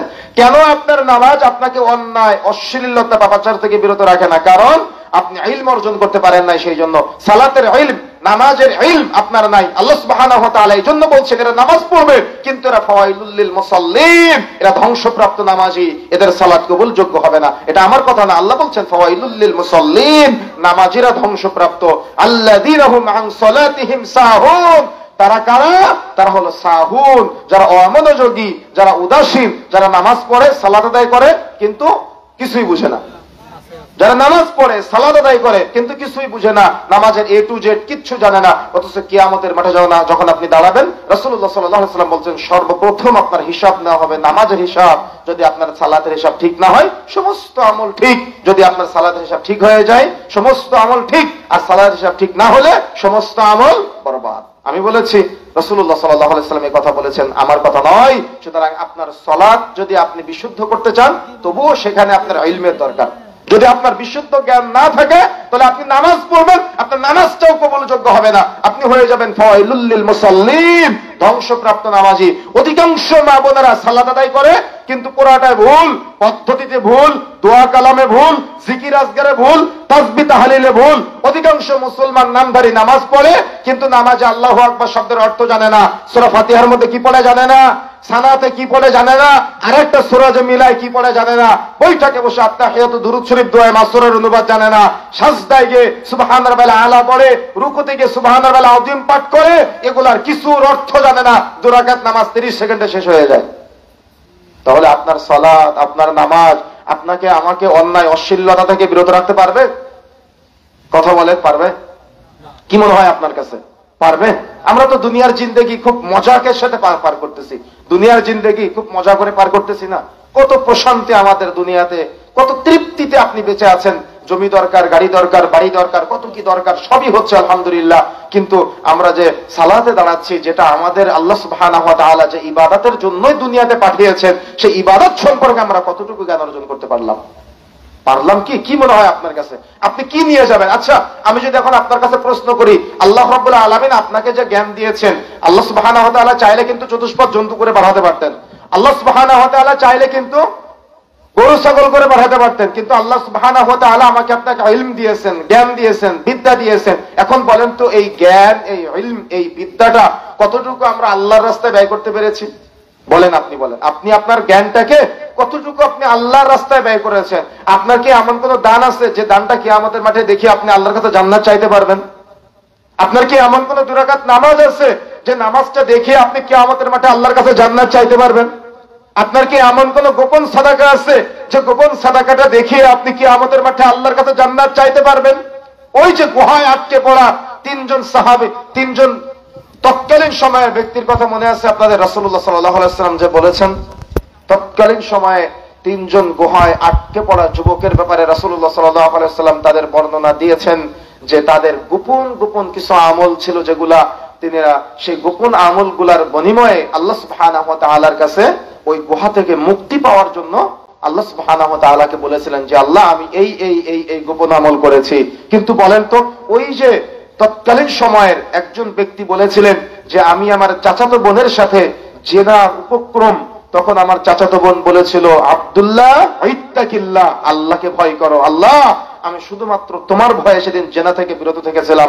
কিন্তু বলেন তো, আপনার ছেলে আরেকটা মেয়েকে পার্কে নিয়ে 24 ঘন্টার মধ্যে 12 ঘন্টা বসে থাকে, মোবাইলে প্রেমের আলাপন করে, তাহলে সমাজের কত জাহালত চলতেছে আপনি কিভাবে বুঝবেন? কিভাবে বুঝবেন? আপনি কিভাবে নির্ণয় করবেন? এগুলা খুব ডিপলি ভাবতে হবে আপনাকে, আপনার ব্রেন দিয়ে গবেষণা করতে হবে। ইলম উঠে যাওয়ার কারণে সমাজে কত প্রকারের মূর্খতা বেড়ে যাচ্ছে, সমাজে কত প্রকারের জাহালত বেড়ে যাচ্ছে। আপনি আপনার ব্রেন দিয়ে একটু চিন্তা করেন তো, আপনি আপনার ব্রেন দিয়ে একটু ভাবেন তো যে আমরা কত পার্সেন্ট, আমরা যে মুসলিম নিজেকে দাবি করি, আমি যদি 100-র মধ্যে মুসলিম হিসেবে আমি আমার নিজেকে কত মার্ক দিব? আপনি একটু নিজেকে নিয়ে নিজে চিন্তা করেন তো, আমি একটু নিজেকে নিয়ে নিজে চিন্তা করি তো যে আমি আমার নিজেকে কত মার্ক দিব। কিন্তু এটা চিন্তা করার সময় নাই সমাজে আরেকজন কি করলো, সমাজে আরেকজনের কি হলো, আরেকজনের বউ কি করলো, আরেকজনের স্বামী কি করলো, এগুলা নিয়ে চিন্তা করার সময় আমাদের অনেক। অথচ আমরা কিন্তু কেউ ফেরেশতা না। আল্লাহ সুবহানাহু ওয়া তাআলা কত কঠিন ভাবে আমাদেরকে বলছেন ওয়াইলুল লিকুল্লি হুমাযাতিল লুমাযা, ধ্বংসপ্রাপ্ত ওই ব্যক্তি যে মানুষের সামনে এবং পিছনে নিন্দা করে বেড়ায়। আমাদের জ্ঞানের কমতি থাকার কারণে, ইলমে জাহালত থাকার কারণে নিজের পাপ নিয়ে গবেষণা না করে অন্য ব্যক্তির পাপ নিয়ে গবেষণা করা আজকে আমাদের কাছে ট্র্যাডিশন হয়েছে। সমাজে চলতেছে, মহিলাদের মাঝে চলতেছে, কমেন্ট বক্সের মধ্যে চলে, ফেসবুক সোশ্যাল মিডিয়া গুলাতে পোস্ট করার মাধ্যমে চলে। অথচ সব পাপ সমান অপরাধ। আল্লাহ সুবহানাহু ওয়া তাআলা বলছেন কঠিন ভাবে, আল্লাহ রাব্বুল আলামিন অপরাধীদের তালিকায় বলছেন অপরাধী হলো তারাই যারা মানুষের সামনে এবং পিছনে নিন্দা করে বেড়ায়। একে তো মহিলাদের মধ্যে এই প্রবণতা আগে ছিল, এখন চায়ের দোকানগুলোতে বেড়ে গিয়েছে। এখন সোশ্যাল মিডিয়াতে কে কাকে ছোট করতে পারে, কে কাকে খাটো করতে পারে, কোন স্বামী কোন স্ত্রীর নিন্দা করতে পারে, কোন স্ত্রী কোন স্বামীর নিন্দা করতে পারে, এরকম বহু প্রবণতা সমাজে এখন সোশ্যাল মিডিয়ার মধ্যে দেখা যায়। তাহলে এগুলা ঘৃণার পাত্র হয়ে যাচ্ছে দিন দিন। জাহালত এতটাই চলতেছে সমাজে, কেন? জ্ঞান নাই সেই জন্য, নূর নাই সেই জন্য, ইলম নাই সেই জন্য। এই জন্য ওলামায়ে কেরাম বলেছেন ইলমের ত্রুটি যখন চলে আসবে এটা হবে জাতি ধ্বংসের অন্যতম একটা কারণ। এই জন্য আল্লাহ সুবহানাহু ওয়া তাআলা পবিত্র কোরআনের মধ্যে বলছেন, জিজ্ঞাসা করছেন, আল্লাহ রাব্বুল আলামিন বলছেন ফাসআলু আহলা যিকরি ইন কুনতুম লা তা'লামুন। আল্লাহ রাব্বুল আলামিন দেখেন পবিত্র কোরআন মাজিদের মধ্যে সূরা আলাকের মধ্যে তো আমাদের জ্ঞানের ব্যাপারে প্রথম আল্লাহ সুবহানাহু ওয়া তাআলা ইকরা বিসমি রাব্বিকাল্লাযী খলাক দিয়ে আমাদেরকে শুরু করেছেন। তারপরে সূরা আম্বিয়ার মধ্যে 7 নম্বর আয়াতে আল্লাহ রাব্বুল আলামিন বলছেন তোমরা জ্ঞানী মানুষের নিকট থেকে জ্ঞান অর্জন করো। এটা আল্লাহ সুবহানাহু ওয়া তাআলা বলছেন, এটা আমার কথা নয়। জ্ঞান অর্জন করতে হবে কার কাছ থেকে? বলেন তো কার কাছ থেকে? জ্ঞানী মানুষের কাছ থেকে। কিন্তু জ্ঞান অর্জনটা যদি জ্ঞানী মানুষের কাছে না হয়ে যার মধ্যে জ্ঞান নাই তার কাছ থেকে জ্ঞানটা নেওয়া হয়, ওই জ্ঞান কখনো সফলতা দিতে পারে না। বুঝেন না মনে হয়? আল্লাহ সুবহানাহু ওয়া তাআলা এইভাবে বলছেন যে তোমরা জ্ঞানী মানুষের নিকট জিজ্ঞাসা করো এবং তোমরা জ্ঞান অর্জন করো জ্ঞানী মানুষের কাছ থেকে। কথা বুঝেন না মনে হয়? তার মানে আপনাকে জ্ঞান অর্জন করতে হবে যে জানে তার কাছ থেকে। এখন আপনি আপনার এলাকার হুজুরের কাছে গিয়ে, ভালো করে মনে রাখবেন আমরা এগুলার শিকার, যার কারণে বলতেছি, আপনি কোনো কারণে আপনার স্ত্রীকে ভুল করে 3 বার তালাক বলে ফেলেছেন রাগের মাথায়। মানুষ তালাক দেয় রাগের মাথায়, সেটা ঠিক আছে, কিন্তু ভুল করে আপনি আপনার স্ত্রীকে 3 বার তালাক বলে ফেলেছেন মুখ দিয়ে। ভালো করে বুঝবেন। এখন আপনার সমাজে প্রচলিত আছে 3 বার যদি কেউ তালাক বলে ফেলে তাহলে কি হয়ে যায়? বিবাহ বিচ্ছেদ হয়ে যায়, সমাজের প্রচলিত। এখন আপনি কোন একজন মুফতি সাহেবের কাছে গিয়েছেন যার কোরআন হাদিসের জ্ঞানের একেবারে 0% জ্ঞান। 0% কেন বলতেছি? যদি ন্যূনতম জ্ঞান থাকতো তাহলে সে এইভাবে মাসালা দিতে পারতো না। তার কাছে যাওয়ার সাথে সাথে আপনাকে বলবে যে তোমার বউকে আরেক জায়গায় হিল্লা করাতে হবে, তারপরে তোমাকে বিয়ে করতে হবে। কি বলে কিনা? মিথ্যা বলেছে? বলেন সমাজে বলে কিনা? যখন আমরা এগুলোর বিরুদ্ধে বলি তখন আমাদেরকে গালিগালাজ করে বেদাতি মুফতিগুলা। তখন আমাদেরকে গালিগালাজ করে বেদাতি হুজুরগুলা। না আছে কোরআন হাদিসের জ্ঞান, না আছে শরীয়তের জ্ঞান, না আছে সামাজিকতা। সেই জাহালতের হিন্দুয়ানি প্রথা, এই হিন্দুয়ানি প্রথা আজকে এখনো পর্যন্ত ইসলামের মাঝে তারা বলবৎ রাখতে চায়, হিল্লা প্রথা। অথচ হিল্লা প্রথার ভিত্তি, হিল্লা প্রথার প্রচলন এখন বর্তমানে যদি আপনি ঘটান, এটা ইসলাম সাপোর্ট করবে না। অথচ আজকে আমাদের সমাজে নামধারী মুসলিমরা কোরআন হাদিসের জ্ঞান না থাকার কারণে মহল্লার ইমাম সাহেবদের কাছে গেলে এরা ওই মহিলাকে ওই হুজুর বিবাহ করে অথবা আরেকজনের সাথে বিবাহ দেয়, তারপরে তার কাছ থেকে তালাক করে, তারপরে তার স্বামীর সাথে বিয়ে দেয়। অথচ তালাকের ব্যাপারে স্পষ্ট চূড়ান্ত জ্ঞান থাকা দরকার। ইসলামী শরীয়তের পরিভাষায় বিবাহের যেমন সুন্নাহ পদ্ধতি আছে, তালাকেরও সুন্নাহ পদ্ধতি আছে। বুঝেন না মনে হয়? বিবাহের যেমন সুন্নাহ পদ্ধতি আছে, তালাকেরও সুন্নাহ পদ্ধতি আছে। কোশ্চেন কালেও একসাথে 3 তালাক কেন? একসাথে 1 কোটি বার তালাক বললেও 3 তালাক বলে বিবেচিত হবে না। 1 তুহুর পরে গিয়ে 1 তালাক বিবেচিত হবে। কথা বুঝেন না মনে হয়? এর মাঝে যদি স্বামী স্ত্রী চাই যে আমরা সংসার করব, তালাকের অংশে যাব না, ইসলাম সুযোগ দিয়েছে বিবাহ ছাড়াই তার একসাথে থাকতে পারবে। ইসলাম কত চমৎকার ধর্ম। অথচ আপনার হুজুরের কাছে গেলেই বলবে তাকে আগে হিল্লা করাও, তারপরে সংসার করো, কোরআন হাদিসের জ্ঞান না থাকার কারণে। অথচ ইসলাম কত চমৎকার সুযোগ দিয়েছে। আপনি আপনার স্ত্রীকে রাগারাগি হয়েছে, গ্যাঞ্জাম হয়েছে, ঝগড়া হয়েছে, তালাকের নিয়ত পর্যন্ত করে ফেলেছেন। জানেন ইবলিস শয়তান আসর বসায়, নিয়মিত আসর বসায়, এবং ইবলিস শয়তান তার সাঙ্গপাঙ্গকে ডাক দেয় যে তুমি আজকে কি ভুল করিয়েছো, তুমি আজকে কি ভুল করিয়েছো। একজন বলে চুরি করিয়েছি, একজন বলে ডাকাতি করিয়েছি, একজন বলে এই অপরাধ করেছি। ইবলিস শয়তান কাউকে ভালোবাসে না। হঠাৎ করে একজন এসে বলে যে আমি স্বামী স্ত্রীর মাঝে বিচ্ছেদ তৈরি করে দিয়েছি। তখন ইবলিস শয়তান তাকে জড়ায় ধরে যে তুমি কাজের মতো কাজ করেছো। কথা বুঝেন না মনে হয়? এই ইবলিস শয়তানের যে কাজ, এই কাজটা আজকে আমাদের সমাজের এক শ্রেণীর নামধারী মুফতি সাহেবরা দায়িত্ব নিয়েছে। যদি কেউ ভুল করে তালাক বলে ফেলেছে তাহলে তার হিল্লা করানো লাগবে। নাউযুবিল্লাহ। এই হিন্দুয়াদি কালচার সমাজে এখনো পর্যন্ত চলতেছে। অথচ ইসলামী শরীয়ত কত চমৎকার বলেছে, যদি আপনি তালাক দেনও, আপনার স্ত্রীকে সাক্ষী সমুখ সবার সম্মুখে আপনি তালাক দিয়েছেন, এখন একটু অতিক্রম হয় নাই, আপনি চাচ্ছেন বিবাহ বিচ্ছেদ করবেন না, আপনি পুনরায় কোন নতুন বিবাহ ছাড়াই আপনি আপনার স্ত্রীর সাথে সংসার করতে পারবেন। কেন? 1 তালাক বলে বিবেচিত হয় নাই। সে অপবিত্র হয়ে পবিত্র হবে, 1 তুহুর অতিক্রম হবে, তারপরে চিন্তা। কথা বুঝেন নাই? সুতরাং এইভাবে যদি আপনার জ্ঞানের কমতি থাকে তাহলে সমাজে জাহালত ছড়াবে। আমাদের সমাজে, আমাদের গ্রামে সাতক্ষীরাতে একবার আমাদের এক ভাই মারা গিয়েছে। তো ভাবি ভাইকে দেখতে যাচ্ছে, দেখতে দিবে না। ভালো করে বুঝেন তো ঘটনা কি? দেখতে দিবে না কেন? তো তাদের কথা হলো যে স্বামী মারা গেলে স্ত্রী দেখতে পারবে না। আশ্চর্য হিসাব। বহু প্রচলিত এই পদ্ধতি সমাজে এখনো পর্যন্ত আছে তাদের। অথচ সমাজের বহু নন-মাহরাম, বহু আশপাশের মহিলা সবাই দেখতেছে, সবাই দেখতে পারে, কিন্তু স্ত্রীকে দেখতে দেয় না। অথচ আলী রাদিয়াল্লাহু তাআলা আনহা আর ফাতিমা রাদিয়াল্লাহু তাআলা, আলী রাদিয়াল্লাহু তাআলা আনহু আর ফাতিমা রাদিয়াল্লাহু তাআলা আনহার মাঝে কথা হচ্ছে যে তুমি যদি আমার আগে মারা যাও, একজন আরেকজনকে বলতেছে যে তুমি যদি আমার আগে মারা যাও তাহলে আমি তোমাকে গোসল দিব। সুবহানাল্লাহ। দেখেন ইসলামের বিধান কত চমৎকার। স্বামী মারা গেলে স্ত্রী গোসল দিতে পারে, স্ত্রী মারা গেলে স্বামী গোসল দিতে পারে। অথচ আমাদের সমাজের জ্ঞান না থাকার কারণে জ্ঞান পাপী কিছু হুজুর, জ্ঞান পাপী কিছু মূর্খ বক্তা আছে, এরা ওই স্বামী স্ত্রী মারা গেলে স্বামীকে দেখতে দেয় না, স্বামী মারা গেলে স্ত্রীকে দেখতে দেয় না, গোসল তো দিতে দেয় না। অথচ ইসলামী শরীয়ত বলতেছে স্বামী মারা গেলে স্ত্রী চুম্বন পর্যন্ত করতে পারে, স্ত্রী মারা গেলে স্বামী চুম্বন পর্যন্ত করতে পারে। অথচ জ্ঞানের কমতি থাকার কারণে, শরীয়তের জ্ঞানের কমতি থাকার কারণে এই ভুলভাল তথ্যগুলো সমাজে চলতেছে। দেখেন আপনি আপনার সমাজে আছে কিনা, বাস্তব চিত্র এগুলা, বাস্তবতা সমাজে চলতেছে এগুলা। সুতরাং সতর্ক হতে হবে, সাবধান হতে হবে আমাদের।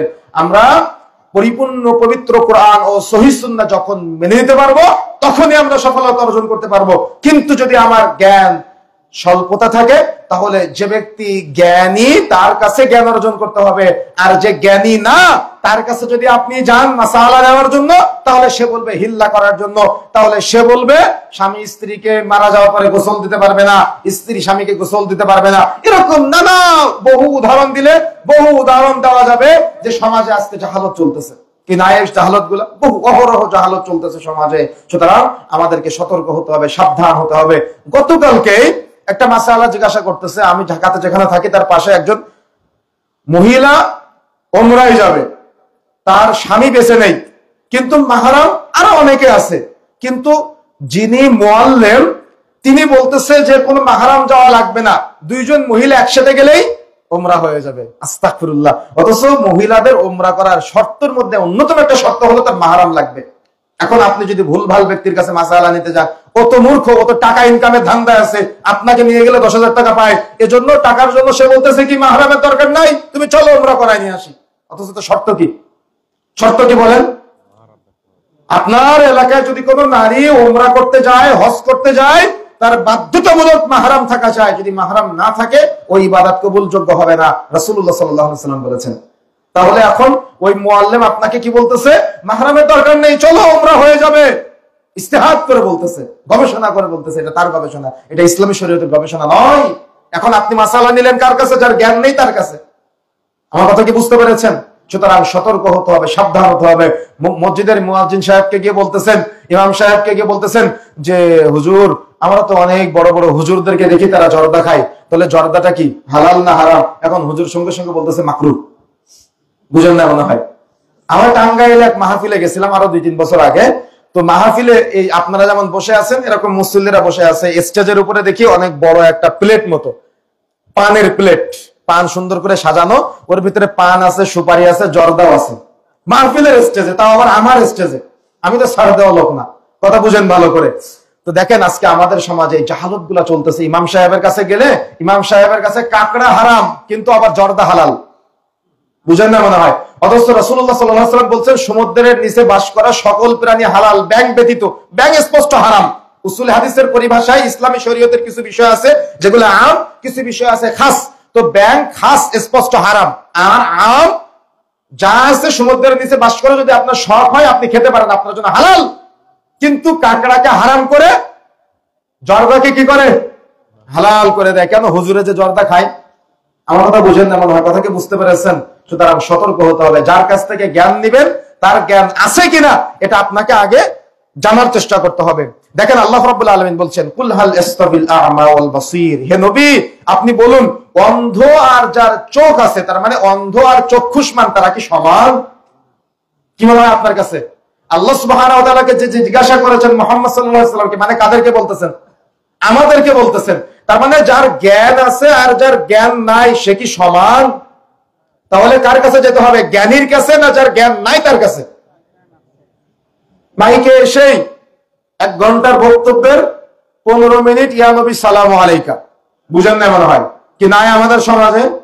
অথচ আপনি হুজুরকে নিয়ে এসেছেন কোরআন হাদিসের কথা শুনবেন তাই, অথচ শেখ সাদির বালাগাল উলা বিকামালিহি শুরু। কি চলতেছে না এগুলো আমাদের সমাজে? অহরহ চলতেছে।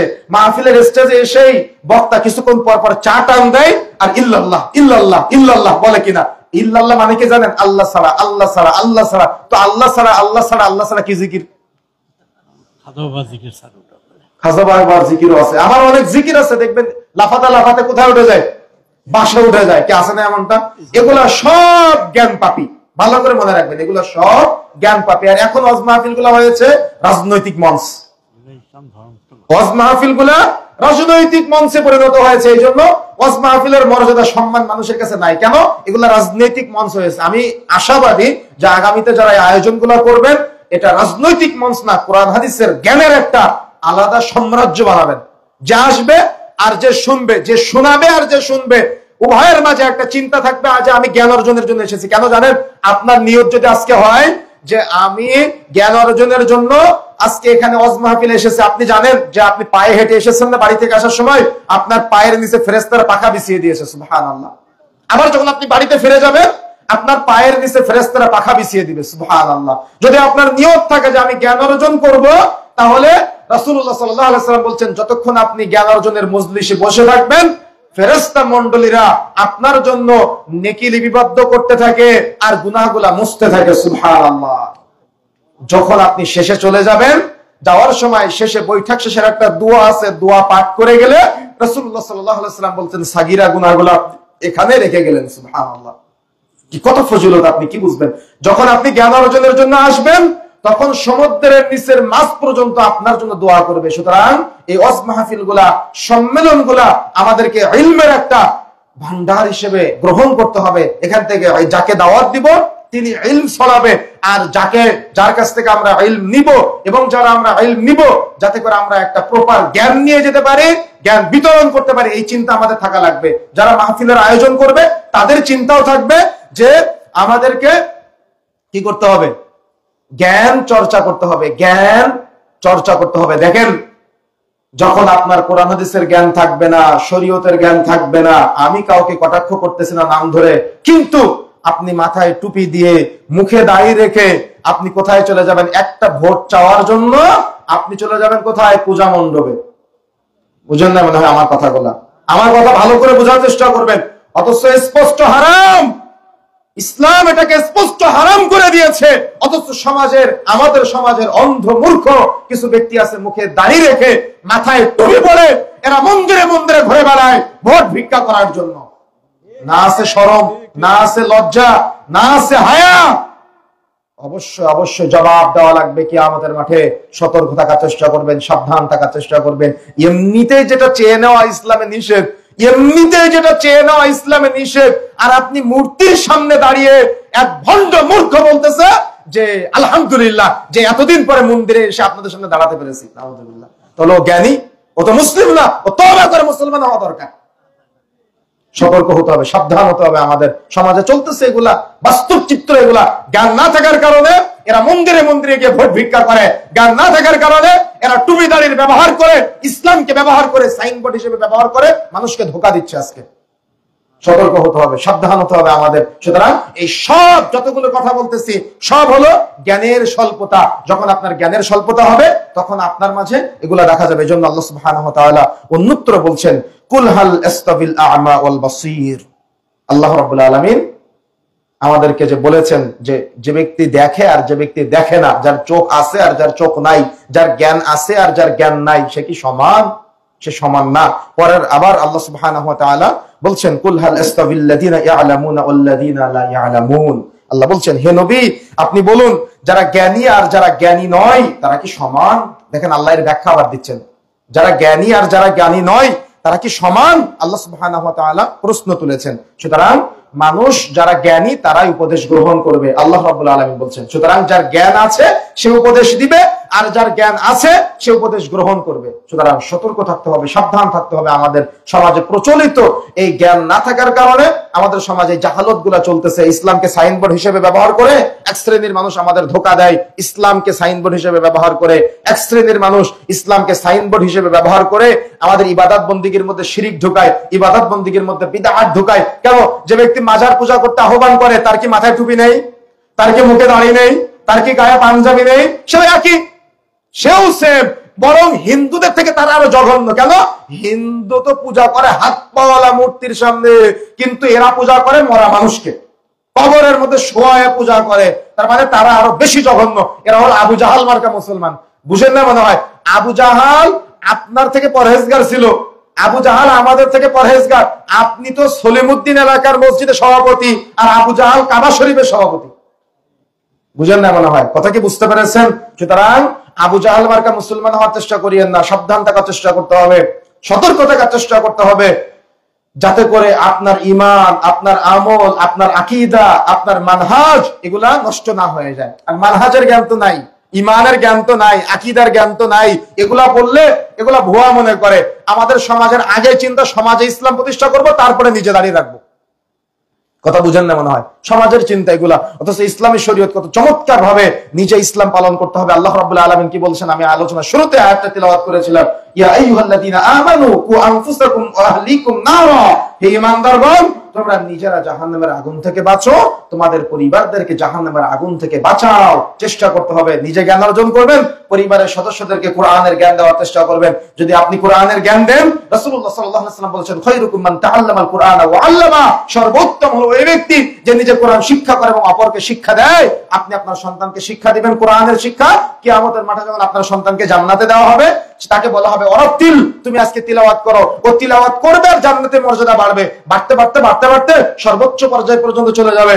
তখন ফেরেশতারা তাকে যখন সে সর্বোচ্চ পর্যায়ে চলে যাবে তখন ওই ব্যক্তি ফেরেশতাদেরকে জিজ্ঞাসা করবে যে আমার বাবা মারা কোথায় বা আমার অভিভাবকরা কোথায়। তখন আল্লাহর কাছে সুপারিশ করবে, আল্লাহ আমার যে অভিভাবক বা আমার যে বাবা মা আজকে আমাকে এ পর্যন্ত পৌঁছে দিয়েছে, আল্লাহ আমি তাদেরকে সাথে নিয়ে আজকে জান্নাতে যেতে চাই। সুবহানাল্লাহ। বুঝেন না মনে হয়? কথা বুঝতে পেরেছেন? কিয়ামতের মাঠের বর্ণনা তো শুনেছেন আপনারা অনেক। কিয়ামতের মাঠে কেউ হাঁটু বরাবর, কেউ কোমর বরাবর, কেউ কাঁধ বরাবর ঘামের মধ্যে হাবুডুবু খাবে, সূর্য মাথার নিকটবর্তী জায়গায় চলে আসবে। আপনি কি জানেন এই কঠিন বিভীষিকাময় পরিস্থিতিতেও এক শ্রেণীর নারী এবং এক শ্রেণীর পুরুষ আছে যারা পোশাক পরিহিত অবস্থায় থাকবে, যারা উলঙ্গ থাকবে না। সবার মাথার নিকটবর্তী জায়গায় সূর্য থাকবে, কিন্তু তাদের মাথায় নূরের মুকুট জ্বল করবে। তারা উঁচু জায়গায় থাকবে, উঁচু জায়গায় থাকবে, সবাই ঘামের মধ্যে হাবুডুবু খাবে, কিন্তু তারা উঁচু জায়গায় থাকবে। সবার মাথার নিকটবর্তী জায়গায় সূর্য, কিন্তু তাদের মাথায় নূরের মুকুট জ্বল করতেছে। রাসূলুল্লাহ সাল্লাল্লাহু আলাইহি ওয়াসাল্লাম বলছেন, তখন যারা ঘামের মধ্যে হাবুডুবু খাচ্ছে এরা ফেরেশতাদেরকে জিজ্ঞাসা করবে, ওরা কারা? ওদেরকে কেন এমন মর্যাদা দেওয়া হলো? আমরা উলঙ্গ, তারা পোশাক পরা, আমাদের মাথার নিকটবর্তী জায়গায় সূর্য, তাদের মাথায় মুকুট জ্বল করতেছে, সমাজ এলাকা আলোয় আলোকিত হয়ে আছে, তারা কারা? তখন ফেরেশতা মণ্ডলীরা বলবে, এরা হলো হাফেজে কোরআনের পিতা ও মাতা। সুবহানাল্লাহ। কি আপনার সন্তানকে কোরআনের জ্ঞান সপ্তাহে 10 মিনিট দিতে পারেন না? দিনের কথা বাদে দিলাম, সপ্তাহে 10 মিনিট দিতে পারেন না। আপনার সন্তানকে আপনি আপনার জীবনে 50 বছরের জীবনে কোনোদিন পাশে বসিয়ে রাসূলের সিরাত পড়েন নাই। বুঝেন না মনে হয়? রাসূলের যে জীবনী সিরাত, রাসূলের সিরাত আপনি আপনার সন্তানকে কোনোদিন শিক্ষা দেননি, কিন্তু আপনি কি শিখিয়েছেন? আপনার পাশে বসিয়ে সিনেমা দেখানো শিখিয়েছেন, আপনার পাশে বসিয়ে নর্তকীদের গান দেখা শিখিয়েছেন, আপনার পাশে বসিয়ে হারাম খেলা দেখা শিখিয়েছেন। এজন্য আপনার সন্তান রাসূলকে ভালোবাসে না, আপনার সন্তান খেলোয়াড়কে ভালোবাসে, আপনার সন্তান গায়ক গায়িকাকে ভালোবাসে, আপনার সন্তান নায়ক নায়িকাকে ভালোবাসে। এমনকি অনেক হুজুর আছে যে হুজুররা পর্যন্ত গানে ব্যস্ত। অনেক শিল্পী গোষ্ঠী আছে এদেশের যে শিল্পী গোষ্ঠীরা গানের সুর মিলায় গানের সুরের সাথে, তো মানে তারা যে গজল বানায় এই গজলগুলা গানের সুরের সাথে মিলায়। অনেক বক্তা আছে ওয়াজ মাহফিলের স্টেজে বসে বসে গানের আলোকে গজল পরিবর্তন করে, তার মানে গানটা যে সুর, গজলটা ওই সুরে গায়। ভালো করে মনে রাখবেন, গানের যে সুর ওই সুরে যদি গজল গায়, ওই গানটা তার কতবার শোনা লাগে? আমার কথা বুঝেন না মনে হয়? একজন ব্যক্তি একটা সুর যদি আয়ত্ত করতে চায় তাহলে ওই জিনিসটা তো তাকে শোনা লাগবে। তাহলে একটা গানের সুর যখন নকল করে তাহলে তাকে ওই হারামটা কতবার শোনা লাগে? সমাজ এই জাহালতে চলতেছে। কোন বক্তা স্টেজে উঠে অমুক নায়িকা সুন্দরী, তমুক এই গান, এই সিনেমা, এই নাটক, এগুলা নিয়ে ওয়াজ মাহফিলে পর্যন্ত বলে দেয়। নির্লজ্জ, বেহায়া, বেশরম বক্তা, যাদের কোরআন হাদিসের জ্ঞান আল্লাহ সুবহানাহু ওয়া তাআলা যাদেরকে মন্ত্রের মোহর মেরে দিয়েছে, কোরআন হাদিসের জ্ঞানের কোনো আলোচনা বের হয় না। শুধুমাত্র কিচ্ছা কাহিনী, গল্প গুজব, হাসি তামাশা। ওয়াজ মাহফিলগুলো আজকে হাসির মঞ্চ, ওয়াজ মাহফিলগুলো আজকে দেখা যাচ্ছে ওই রাজনৈতিক মঞ্চ, ওয়াজ মাহফিলগুলো আজকে কটাক্ষ, তার মানে একজন আরেকজনের বিরুদ্ধে বলা, ওর পিছনে লাগা, এগুলাই হয়ে গেছে আজকে। জ্ঞানের আজকে মজলিস নাই, যার কারণে এগুলার মজা পাওয়া যায় না, ফিল পাওয়া যায় না। সুতরাং সতর্ক হতে হবে, সাবধান হতে হবে, তালিমি বৈঠক বানাতে হবে, ঘরোয়া প্রোগ্রাম বানাতে হবে, নারীদেরকে জুমার খুতবায় অংশগ্রহণ করাতে হবে, যাতে করে ইলম অর্জনের ব্যাপারে হয় এবং প্রত্যেকে সহযোগী হয়। পারবো ইনশাআল্লাহ? চেষ্টা করতে হবে আমাদের। যদি আমরা চেষ্টা না করি তাহলে সমাজ ধ্বংস হয়ে যাবে। যদি আমরা চেষ্টা না করি তাহলে সমাজ একেবারে জাহালতের অতল গহ্বরে নিমজ্জিত হয়ে যাবে। সুতরাং প্রিয় বন্ধুরা আমার, আমাকে আপনাকে ইলম অর্জন করতে হবে, জ্ঞান অর্জন করতে হবে, আর আল্লাহর কাছে চাইতে হবে উপকারী জ্ঞান, আল্লাহর কাছে চাইতে হবে উপকারী বিদ্যা। যে জ্ঞানটার আলোকে যে আমলটা আপনি করবেন ওই আমলটা যেন বাতিল হয়ে না যায়। যে জ্ঞানের আলোকে আপনি যে রিজিক অন্বেষণ করবেন সেই রিজিকটা যেন হারাম না হয়ে যায়। এজন্য আপনি আল্লাহর কাছে চাইবেন আর খুব সতর্ক থাকার চেষ্টা করবেন, খুব সজাগ ব্রেন রাখার চেষ্টা করবেন যে আপনি আল্লাহর একজন প্রিয় বান্দা হবেন। আপনার মাধ্যমে জ্ঞান যেটা আপনি আহরণ করবেন ওই জ্ঞানটা আবার বিতরণের চেষ্টা করতে হবে। কথা কি বুঝতে পেরেছেন? যে জ্ঞানটা আপনি আহরণ করবেন ওই জ্ঞানটা আপনাকে বিতরণের চেষ্টাও করতে হবে। এখন বিতরণের জন্য কতটুকু প্রক্রিয়া, কতটুকু প্রসেসিং, এই জ্ঞানটা আল্লাহ আপনাকে দিয়েছে। আপনি যে ক্ষেত্রে আছেন, এমন অনেক দিনী ভাই আছে, তারা কোনো একটা অফিসে কাজ করে, ওই অফিসের স্টাফদেরকে কাপড় টাকানোর উপরে পড়া শেখায়, ওই অফিসের স্টাফদেরকে মুখে দাঁড়িয়ে রাখা শেখায়। ওই অফিসের স্টাফরা হয়তো সকাল 8টায় অফিসে আসার কথা, আসে 8:30টায়, বিকাল 5টায় চলে যাওয়ার কথা, চলে যায় 4:30টায়। তিনি ভাই আছে যারা নসিহা করে যে তুমি যে প্রতিদিন 1 ঘন্টা কর্মঘন্টা ফাঁকি দিচ্ছ, 30 দিনে তো 30 ঘন্টা কর্মঘন্টা ফাঁকি হয়, তাহলে এই সময়টার যে টাকা তুমি নিচ্ছ এই টাকা তো হারাম হয়ে যাবে। কি হয় কিনা এটা কথা বুঝেন না? এটা হয় কিনা? আপনি একটা অফিসে চাকরি করেন, ঢোকার কথা 8টায়, আপনি ঢুকেন 8:30টায়, বের হওয়ার কথা 5টায়, আপনি বের হন কয়টায়? 4:30টায়। তাহলে দৈনিক 1 ঘন্টা ফাঁকি দিলে 1 মাসে গিয়ে দাঁড়ায় 30 ঘন্টা। তাহলে 30 ঘন্টা যে ফাঁকি দিলেন আপনি তো টাকা ঠিকই নিলেন, তাহলে ওই টাকা দেওয়া কি জায়েজ হবে আপনার জন্য? আমার কথা কি বুঝতে পেরেছেন? সুতরাং সতর্ক হতে হবে, সাবধান হতে হবে। এই সব হলো জ্ঞানের সমাহার। যত বেশি আপনি জ্ঞান অর্জন করতে পারবেন তত বেশি আপনি জ্ঞানী এবং আল্লাহওয়ালা বন্ধু পাবেন। আর জ্ঞানী এবং আল্লাহওয়ালা বন্ধু যদি আপনি পান তাহলে দুনিয়ার পথ চলা আপনার সহজ হবে। আর জ্ঞানী বন্ধু যদি ওই ব্যক্তির জন্য সবচাইতে উত্তম, ওই ব্যক্তির জন্য সবচাইতে কল্যাণকর যে বাবা তার জ্ঞানী বন্ধু হতে পারে, ওই স্ত্রীর জন্য কল্যাণকর স্বামী তার জ্ঞানী বন্ধু হতে পারে, ওই স্বামীর জন্য কল্যাণকর যার স্ত্রী জ্ঞানী। কথা বুঝেন না মনে হয়? যদি স্ত্রীর জ্ঞান না থাকে তাহলে স্বামীকে সবসময় কি করবে? অভিযোগ করবে, শুধু আমি বলে তোমার সংসার করতেছি, আর কেউ হলে করতো না, আমার খাওয়া নাই, পড়া নাই, কাপড় চোপড় দিতে পারো না, আমি বলে করতেছি, আর কেউ হলে করতো না। কি বলে কিনা? বলে না এভাবে? এভাবে বলতেছে অহরহ। আর স্বামীরও জ্ঞান নাই, কোন একটা ভুল স্ত্রী করে ফেলেছে, সঙ্গে সঙ্গে সন্তানের সামনে পিটায়। ভালো করে মনে রাখবেন, যদি আপনি আপনার ছেলেটার সামনে আপনার বউকে পিটান তাহলে কোশ্চিন কালো আপনার ছেলে আপনাকে বাবা হিসেবে মূল্যায়ন করবে না। এই জ্ঞান থাকা লাগবে আপনার, এই সেন্স থাকা লাগবে আপনার, যে আমি আমার স্ত্রীকে পিটালে সেটা যদি আমার ছোট অধীনস্থ যারা আছে তারা দেখে, তারা আমাকে মূল্যায়ন করবে না, তারা আমাকে দাম দিবে না, তারা আমাকে সম্মান করবে না। কেন? আমি তো বড় হয়ে পাপে জড়িয়েছি। এই জন্য সতর্ক থাকবেন, সাবধান থাকার চেষ্টা করবেন। সব ক্ষেত্রে আমাদের জ্ঞান, প্রপার জ্ঞান থাকতে হবে, প্রপার জ্ঞানী হওয়ার চেষ্টা করতে হবে। যত বেশি আমরা জ্ঞান অর্জন করতে পারবো, যত বেশি আমরা জ্ঞানের পথে ছুটতে পারবো, তত আল্লাহ সুবহানাহু ওয়া তাআলা আমাদের সম্মান বাড়িয়ে দিবে। যত বেশি আপনি কোরআনের সংস্পর্শে আসবেন, দেখবেন আপনি যখন নামাজ পড়বেন, যদি আপনি এটা ফিল করেন আলহামদুলিল্লাহি রাব্বিল আলামিন, সমস্ত প্রশংসা আল্লাহ তোমার জন্য, যদি আপনি এটা বুঝে বলেন নামাজের মধ্যে, আল্লাহ খুশি হয়ে জবাব দেয় হামিদানি আব্দি, আমার বান্দা আমার প্রশংসা করলো, সুবহানাল্লাহ। কিন্তু বলেন তো, আপনার বয়স 60 বছর, জীবনে কোনদিন ফিল করেছেন যে আল্লাহ আপনার কথার জবাব দিয়েছে? কোনদিন ফিল করেছেন এটা? কোনদিন বুঝতে পেরেছেন যে আল্লাহ আপনার কথার জবাব দিয়েছে? কোনদিন তো বুঝেন না। কেন? আপনি তো বুঝে বুঝে কোরআন তেলাওয়াত করেন না। আরে আপনি কি জানেন আপনি তো কোরআন থেকে দূরে? আমি পড়তে পারি, আমার আলিফ হারফুন, লাম হারফুন, মিম হারফুন, আমার আলিফে 10 নেকি, লামে 10 নেকি, মিমে 10 নেকি। কেন? আমি পড়তে পারি তাই, কিন্তু আপনি পড়তে পারেন না। আপনি কোরআন মাজিদটা খুলে চেষ্টা করতেছেন, প্রত্যেকটা হরফ পড়বেন। আপনি যে চেষ্টা করতেছেন প্রত্যেকটা হরফ পড়ার বিনিময়ে যদি আপনার পড়াটা ভুলও হয়, আপনি ডবল নেকি পাবেন। কেন জানেন? চেষ্টা করতেছেন তাই। সুবহানাল্লাহ।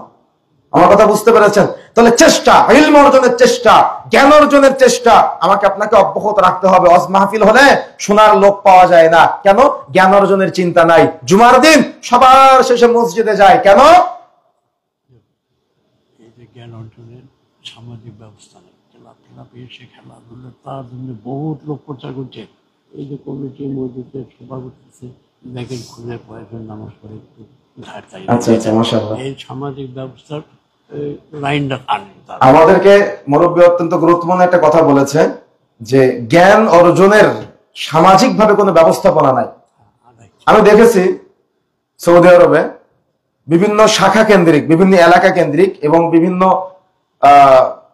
সমাজ কেন্দ্রিক আলাদা আলাদা দাওয়া সেন্টার থাকে। মসজিদ আছে, ভালো করে বুঝবেন, মসজিদ আছে, মাদ্রাসা আছে, কিন্তু এটার পাশাপাশি আবার জ্ঞান চর্চার জন্য আলাদা দাওয়া সেন্টার আছে। কিন্তু আমাদের মাঝে এগুলো নাই। এগুলো আমাদের যুবকদেরকে এরা প্রয়োজন মনে করে না। এরা ওই খেলার টিমের আয়োজন করে। তারপরে দেখা যাচ্ছে ওই ব্রাজিলের খেলা হয় যখন, আর্জেন্টিনার খেলা হয় যখন, এদের চিন্তা হলো ওই গ্রামের বাজারের এক মাথা থেকে আর এক মাথা পর্যন্ত পতাকা ঝোলাবে। ওই পতাকার মধ্যে তাদের নাম থাকা লাগবে, যার যার নাম আছে সে হলো সম্মানিত। কি এটা নাই আমাদের সমাজে? অথচ এ হলো মূর্খ বাবার সন্তান, যার কারণে বাবা তাকে শিক্ষা দিতে পারে নাই। এই জন্য ইহুদিদের পতাকায় তার নাম লিখে সে প্রশান্তি ফিল করতে চায়। অথচ ও যদি জ্ঞানী বাবার সন্তান হতো তাহলে সমাজে কিভাবে জ্ঞান চর্চা করা যায়। এমন বহু দিনী ভাই আছে অনেক পরিশ্রম করে, সারাদিন কষ্ট করে, আপনি জানেন না। এমন বহু দিনী ভাই আছে সারাদিন পরিশ্রম করে সন্ধ্যার সময় এসে যাতে করে সমাজের মানুষ, গ্রামের মানুষ, মহল্লার মানুষ, বাড়ির মানুষ জ্ঞান চর্চা করতে পারে। নিজের বাড়িতে দাওয়া সেন্টার চালু করে দিয়েছে, নিজের মহল্লায় দাওয়া সেন্টার চালু করে নিজের পকেট করে টাকা খরচ করে দায়ীদেরকে নিয়ে এসে সমাজের মানুষ যাতে করে আসে, জন্য খাবারের ব্যবস্থাও করে, যাতে করে অন্তত আসে, জ্ঞান অর্জন করে। জন্য এমন চেষ্টা করতে হবে মুসাহাব ইবনে উমাইরের মতো আপনাকে নিজেকে গড়তে হবে, জ্ঞানী ব্যক্তিদের মতো আপনার নিজেকে করতে হবে। জ্ঞান বিতরণের জন্য আপনাকে ক্ষেত্র তৈরি করতে হবে। আপনি মারা যাবেন, আপনি কি জানেন আপনি মারা যাওয়ার পরে আপনার জন্য কি থাকবে? আপনি জানেন মারা যাওয়ার পরে আপনার জন্য কি থাকবে? পকেটে করে টাকা নিয়ে যেতে পারবেন? কাফনের পকেটে করে টাকা নিয়ে যেতে পারবেন? পারবেন না। আল্লাহ সুবহানাহু ওয়া তাআলা আপনাকে অর্থ নামক নিয়ামত দান করেছে। আমি আপনার কাছে দাবি রাখতে চাই, আপনার এই নিয়ামত থেকে জ্ঞান চর্চার কাজে আপনি কিছু অর্থ ব্যয় করেন। সেটা কিভাবে ব্যয় করা যায়? দাওয়াত সেন্টার নির্মাণ করার মাধ্যমে ব্যয় করা যায়। যদি সম্ভব না হয়, আপনার মসজিদে জুমার খুতবায় তো জ্ঞান চর্চার একটা সিস্টেম আছে, এর পাশাপাশি সপ্তাহে একদিন, সপ্তাহে 2 দিন মুরব্বীদের কোরআন শিক্ষার আসন চালু করেন, সপ্তাহে একদিন আকীদার একটা কোর্স চালু করেন, এবং সেখানে সমাজের যুবকদেরকে উপস্থিতি বাধ্যতামূলক করেন। সমাজের যুবকদের বাবা যারা আছে তারা ওই জ্ঞান চর্চায় বাধ্যতামূলক করেন। আপনি ইনকামের জন্য 24 ঘন্টা সময় দিতে পারেন, জ্ঞান চর্চার জন্য আধা ঘন্টা সময় দিতে পারবেন না? আল্লাহর যদি আধা ঘন্টা সময় দিতে পারবেন না, যদি আপনি চর্চা না করেন, তো কিয়ামতের মাঠে কি নিয়ে দাঁড়াবেন? একটা গরু ছাগল যেমন তার জ্ঞান নাই, সে কিয়ামতের মাঠে তার কোনো হিসাব নিকাশ নাই। ভালো করে বুঝেন, তার জ্ঞান নাই, তার চিন্তা নাই, কিন্তু আপনার জ্ঞান আছে, আপনাকে চিন্তা করতে হবে। আল্লাহ রাব্বুল আলামিন চতুষ্পদ জন্তু করে আমাকে আপনাকে পাঠায় নাই। সুতরাং যেহেতু আমার আপনার জ্ঞান আছে, এই জ্ঞানেরটা কিভাবে বিতরণ করা যায়, কিভাবে জ্ঞানটা আহরণ করা যায়, সমাজের মানুষের কাছে বিলানো যায়, এই চেষ্টা করতে হবে। কথা কি বুঝতে পেরেছেন? আমি যে রুমের মধ্যে আমাকে খাওয়ানোর সময় বসালেন, ঢুকতেই দেখলাম সিগারেটের গন্ধ। এটা লজ্জার কথা, ভালো করে বুঝেন আপনারা। যে রুমের মধ্যে বসছি, ঢুকতেই দেখলাম সিগারেটের গন্ধ। তাহলে আমরা থাকাকালীন যদি এই পরিবেশ হয়, তাহলে অন্য সময় আমাদের চিন্তা কি? অথচ আহলে হাদিস। কথা লজ্জা করবেন না, কথা ভালো করে বোঝার চেষ্টা করবেন, পরিবর্তন হওয়ার চেষ্টা করতে হবে। কিসের আহলে হাদিস? ইমাম শাফি রাহিমাহুল্লাহ বলেছেন, ইযা রাআইতু রাজুলান মিন সাহাবিল হাদিস ফাকান্নি রাআইতু নবী সাল্লাল্লাহু আলাইহি ওয়াসাল্লাম হাইয়া। আমি যখন কোন আহলে হাদিসকে দেখি, তখন আমি যেন স্বয়ং রাসূলের আদর্শকে জীবন্ত দেখি। সুবহানাল্লাহ। আপনার মুখে সুন্নাত নেই, রাসূলের সুন্নাত দাঁড়িয়ে নেই, কিসের আহলে হাদিস আপনি? আপনার বাবা মারা গিয়েছে, কুলাঙ্গার সন্তান রেখে গিয়েছে, কেন আপনি রাসূলের সুন্নাত আপনাকে শিক্ষা দিয়ে যেতে পারে নাই? কথা বুঝেন না? ভালো করে মনে রাখার চেষ্টা করবেন। যতদিন পর্যন্ত মুখে দাঁড়িয়ে না রাখতে পারবেন, ততদিন পর্যন্ত নিজেকে আহলে হাদিস পরিচয় দিবেন না। যতদিন পর্যন্ত সিগারেট ছাড়তে না পারবেন, ততদিন পর্যন্ত নিজেকে আহলে হাদিস পরিচয় দিবেন না। যতদিন পর্যন্ত সুদের লেনদেন ছাড়তে না পারবেন, ততদিন পর্যন্ত নিজেকে আহলে হাদিস দাবি করবেন না। যতদিন পর্যন্ত বাড়িতে পর্দা চালু করতে না পারবেন, ততদিন পর্যন্ত নিজেকে আহলে হাদিস দাবি করবেন না। যতদিন পর্যন্ত ঘুষের লেনদেন ছাড়তে না পারবেন, ততদিন পর্যন্ত নিজেকে আহলে হাদিস দাবি করবেন না। যতদিন পর্যন্ত বাড়ি থেকে সিনেমার বাক্স সরাতে না পারবেন, ততদিন পর্যন্ত নিজেকে আহলে হাদিস দাবি করবেন না। আহলে হাদিস দাবি করা তো সস্তা না, যে বুকে হাত বাঁধলাম, রফুল আদায় করলাম, জোরে আমিন বললাম, আর আমি আহলে হাদিস হয়ে গেলাম। এত সস্তা? এত সস্তা নয়। সুতরাং সতর্ক হতে হবে, সাবধান হতে হবে। জ্ঞান চর্চা, জ্ঞান বিতরণের জন্য আমাকে আপনাকে ক্ষেত্র তৈরি করতে হবে। এই ক্ষেত্রগুলোকে মূল্যায়ন করতে হবে, এবং মূল্যায়ন করতে হবে জ্ঞানীদের দ্বারা। যার জ্ঞান আছে তার দ্বারা মূল্যায়ন করতে হবে। পারবেন ইনশাআল্লাহ? অন্তত মৃত্যুর আগে এই চেষ্টাটা করেন। আপনার জ্ঞান বিতরণের যে চেষ্টাটা আপনি করে যাবেন, আপনার কাছে এটা অনেক ক্ষুদ্র মনে হতে পারে, কিন্তু রাসূলুল্লাহ সাল্লাল্লাহু আলাইহি ওয়াসাল্লাম বলছেন, আপনার মারা যাওয়ার পরে আপনার আমলনামায় সাদাকায়ে জারিয়ার এই প্রজেক্ট চলমান থাকে। যে প্রজেক্ট আপনি রেখে গিয়েছেন, এমএলএম বিজনেস বুঝেন, যত লোক ঢুকাবেন তত পার্সেন্টেজ বাড়ে, এগুলো তো হারাম, সুদের লেনদেন। এটা যদি বুঝেন, তো আল্লাহর সাথে একটু আপনি ব্যবসা করেন, সে ব্যবসাটা হলো নেকি, যত বেশি বৃদ্ধি করা যায়। আপনি জ্ঞান চর্চার একটা আসর তৈরি করে দিলেন, জ্ঞান চর্চার একটা ক্ষেত্র তৈরি করে দিলেন। মনে রাখার চেষ্টা করবেন, যত মানুষ জ্ঞান চর্চা করবে, তাদের মাধ্যমে আরো যত মানুষ জ্ঞান চর্চা করবে, সবার একটা করে নেকির ভাগ আপনার আমলনামায় লিপিবদ্ধ হতে থাকবে, অথচ আপনি মৃত। কথা বুঝেন না মনে হয়? কথা কি বুঝতে পেরেছেন? সুতরাং আমাদের কি করতে হবে? চেষ্টা করতে হবে। প্রিয় বন্ধুরা আমার, আমি সংক্ষিপ্ত সময়ের আলোচনা যেটা আপনাদের বোঝাতে চেয়েছি, সেটা হলো আমাদের জ্ঞান চর্চা করতে হবে। যদি আমরা জ্ঞান চর্চা না করি, ইলমের চর্চা না করি, ইলমের ত্রুটি যদি হয়ে যায়, সমাজের মানুষ জাহালতে চলে যাবে। একটা মেয়ে তার বাবার সামনে গেঞ্জি গায়ে ঘুরে, লজ্জা লাগে না? এখন মেয়ে কি বাবার সামনে গেঞ্জি গায়ে ঘুরতে পারে? আমার কথা বুঝেন না মনে হয়? বাবার সামনে কি মেয়ে মাথার চুল খোলা রেখে চলতে পারে? রাস্তার মানুষের কথা বাদ দিলাম, রাস্তার মানুষের কথা বাদ দিলাম, বাবার সামনে নিজের মেয়ে কি গেঞ্জি গায়ে ঘুরতে পারে? তাহলে জ্ঞানের কতটুকু অভাব সমাজে, যে নির্লজ্জ মেয়ে, নির্লজ্জ বাবা, নির্লজ্জ ভাই, নির্লজ্জ বোন সমাজে চলতেছে, এগুলা জাহালত চলতেছে। আমাদেরকে তওবা করে ফিরে আসতে হবে। পারবো ইনশাআল্লাহ? আমি হয়তো আপনাদের মনোরঞ্জন দিতে পারি নাই। মনোরঞ্জন বলতে ওই যে কিচ্ছা কাহিনী বলে, গল্প গুজব করে জমাই অনেকেই, আমি হয়তো এটা আপনাদেরকে দিতে পারি না, তবে আমি চেষ্টা করেছি ইলমের গুরুত্ব বোঝানোর জন্য। যদি ইলম অর্জন আপনি না করেন তাহলে কি ক্ষতি হতে পারে, সমাজ ধ্বংস হয়ে যাবে, সমাজে জাহালত নেমে আসবে, সমাজে পাপাচার বৃদ্ধি প্রাপ্ত হবে, জেনাবা বিস্তার বেড়ে যাবে, বেনামাজির সংখ্যা বেড়ে যাবে, মসজিদে মুসাল্লি খুঁজে পাওয়া যাবে না। সুতরাং আমাকে আপনাকে জ্ঞান চর্চা করতে হবে, জ্ঞানী হতে হবে, জ্ঞান আহরণের চেষ্টা করতে হবে, জ্ঞান বিতরণের চেষ্টা করতে হবে, ক্ষেত্র তৈরি করতে হবে। আল্লাহ সুবহানাহু ওয়া তাআলা আমাদের সবাইকে তৌফিক দান করুন, বলেন আমিন। বলেন আমিন। মসজিদের সামনে কবর থাকলে সালাত হবে কি? মসজিদের সামনে কবর থাকলে মসজিদ এবং কবরস্থানের মাঝখানে আলাদা দেওয়াল দিয়ে দিলে তাহলে সালাত হবে ইনশাআল্লাহ। সালাম দেওয়া এবং সালামের উত্তর দেওয়া সুন্নাহ পদ্ধতি বলবেন। সালাম দেওয়া আসসালামু আলাইকুম, উত্তর দিবে ওয়া আলাইকুমুস সালাম ওয়া রাহমাতুল্লাহ, একটু বাড়িয়ে দোয়া করবে, পায়ে হাত দিয়ে সালাম করা চলবে না, অনেক ইশারায় সালাম দেয় চলবে না। সালাম যেটা দিবে জবাবটা একটু বাড়িয়ে দিবে। যদি কেউ বলে আসসালামু আলাইকুম ওয়া রাহমাতুল্লাহ, তাহলে জবাবটা বাড়িয়ে বলবে ওয়া আলাইকুমুস সালাম ওয়া রাহমাতুল্লাহি ওয়া বারাকাতুহু, একটু বাড়িয়ে তার জন্য দোয়া করবে ইনশাআল্লাহ। অর্থাৎ সালাম মানুষ দিবে, সালামের প্রচলন ঘটাতে হবে, তবে পায়ে হাত দিয়ে সালাম করা যাবে না। সমাজে প্রচলিত আছে শ্বশুর শাশুড়ি পায়ে হাত দিয়ে, মুরব্বির পায়ে হাত দিয়ে বা অভিভাবকদের পায়ে হাত দিয়ে সালাম করার প্রথা, এটা সুন্নাত পরিপন্থী, এমনকি অনেক উলামায়ে কেরাম বলেছেন শিরক হয়ে যেতে পারে। ফজরের সালাতের পর সূরা হাশরের 3 আয়াত পড়া যাবে কি? এ ব্যাপারে যে বর্ণনা পাওয়া যায় উলামায়ে কেরাম বলেছেন এটা ত্রুটিপূর্ণ, দুর্বল। এজন্য যদি কেউ সুন্নাত মনে করে নিয়মিত সূরা বাকারার শেষের 3 আয়াত, বা দেখা যাচ্ছে যে কোরআন মাজিদ থেকে বিভিন্ন আয়াত বাধ্যতামূলক করে নিয়েছে, অনেকে সুন্নাত মনে করে পড়ে, অনেকে সূরা হাশরের শেষের 3 আয়াত বাধ্যতামূলক করে পড়ে নেয় যে এটা পড়তেই হবে। এটা যদি কেউ সুন্নাত মনে করে নেয় তাহলে বিদআত হয়ে যাবে। সালাম দেওয়ার পর মুসাফা করে বুকে হাত দেওয়া যাবে কি? সালাম দেওয়ার পরে মুসাফা করে বুকে হাত দেওয়া যাবে না, এটা বিদআত। সালাম এক হাতে, আপনার এক হাত আর আমার এক হাত, যেমন মুরব্বির সাথে যদি আমি দেখাই, তার মানে মুরব্বির এক হাত আর আমার এক হাত, দুইজনের 2 হাত। এখন দুইজনে যদি আমিও হাত দিই উনিও হাত দেয়, কয় হাত হবে? 4 হাত। 4 হাতে না, 2 হাতে মুসাফা করা সুন্নাত, কথা বুঝতে পেরেছেন? এবং মুসাফা করার পরে হাতে চুম্বন করা, মুসাফা করার পরে বুকে হাত দেওয়া, এগুলা সব বিদআতের অন্তর্ভুক্ত। সুতরাং মুসাফা এবং সালামের এই সুন্নাহ পদ্ধতির প্রচলনটা আমাদের ঘটাতে হবে। যদি কেউ মন্দিরে গিয়ে ভোট চাই ইসলামের কথা বলে, তার কাছে কি ভোট দেওয়া যাবে এবং সেটা কি ইসলামের জয় হবে? এটা হারাম, এটা নিতান্ত হারাম। মন্দিরে গিয়ে ভোট চাওয়া এবং ইসলামের লিবাস ব্যবহার করা, এটা ইসলামের সাথে দুশ্মনী করা, এটা ইসলামকে ধোঁকা দেওয়া। সুতরাং সতর্ক থাকতে হবে, সাবধান থাকতে হবে। সামান্য একটা ভোটের জন্য মন্দিরে ঘুরে বেড়াবেন, ইসলামকে অবমাননা করা হয়, টুপিদারির অবমাননা করা হয়, কোরআন হাদিসের অবমাননা করা হয়। সুতরাং সতর্ক থাকার চেষ্টা করতে হবে, সাবধান থাকার চেষ্টা করতে হবে।